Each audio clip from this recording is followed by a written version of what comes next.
అజాన్ అనేది ఎప్పుడు ఎక్కడ ఎలా ప్రారంభమైందో ఈరోజు మనం తెలుసుకుందాము. అజాన్ ప్రారంభం కాకముందు మహాప్రవక్త సల్లల్లాహు అలైహి వసల్లం వారు మదీనా షరీఫ్ అనే నగరంలో ఉంటున్నప్పుడు ఆయన మనసులో ఒక ఆలోచన వచ్చింది.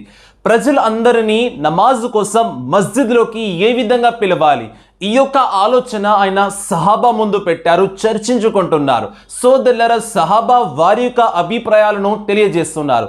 కొందరు ఈ విధంగా అన్నారు, ఓ మహాప్రవక్త సల్లల్లాహు అలైహి వసల్లం, మనం సూర్ ఊదుదాం, అంటే ఒక హారన్ లాగా ఊదుదాం.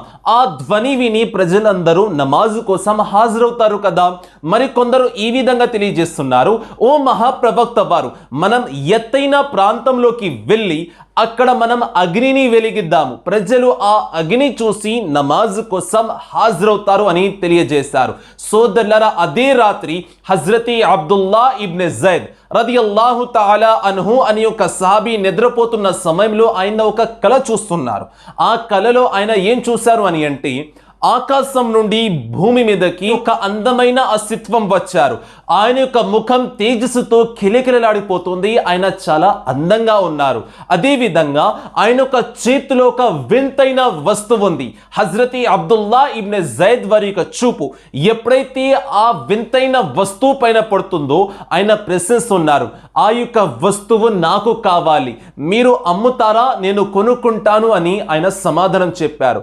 ఇప్పుడు అందమైన అస్తిత్వం ప్రశ్నిస్తున్నారు, ఈ యొక్క వస్తువుతో నువ్వేం చేస్తావు, నీకేం పని అని అంటే హజ్రతి అబ్దుల్లా వారు సమాధానం చెబుతున్నారు, ఆ వస్తువుని నేను ఉపయోగించి ప్రజలందరినీ నమాజ్ కోసం ఆహ్వానిస్తాను, నమాజ్ కోసం పిలుస్తాను అని ఆయన సమాధానం చెప్పారు.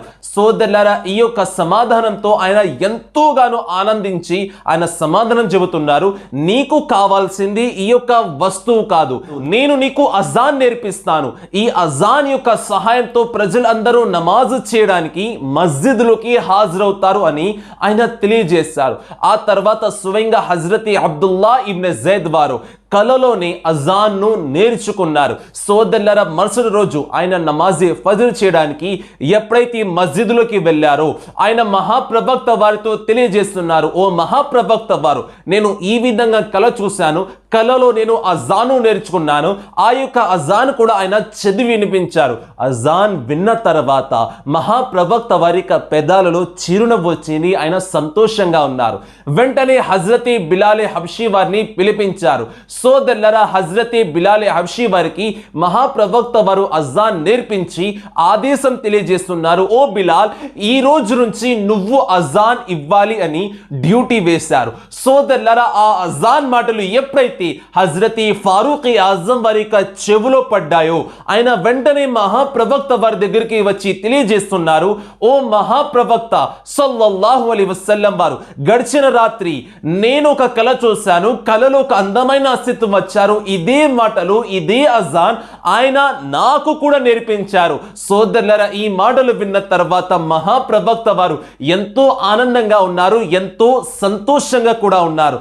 సోదరులారా, సోదర మహాశివులారా, దీని బట్టి ఏమర్థమవుతుంది, అజాన్ మొట్టమొదటిగా ఇచ్చింది హజ్రతే బిలాల్ వారు.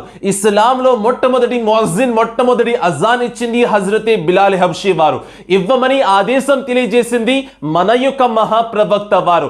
ఆ యొక్క అజాన్ పూర్తిగా కలలో నేర్చుకున్నది ఎవరంటే హజ్రతి ఫారూక్ ఆజం మరియు హజ్రతి అబ్దుల్లా ఇబ్న్ జైద్ రదియల్లాహు తఆలా అన్హుం. వీరిద్దరు ఒకేసారి కల చూశారు, ఒకేసారి అజాన్ను నేర్చుకున్నారు. సోదరులారా, సోదరి మల్లారా, అజాన్ను చులకనగా భావించకండి.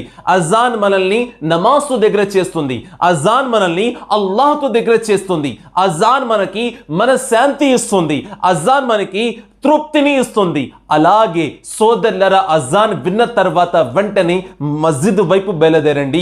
సోదరి మల్లారా, మీరు అజాన్ విన్న వెంటనే ఇంట్లో నమాజ్ చేసుకొని అల్లాహ్తో దగ్గర అవ్వండి.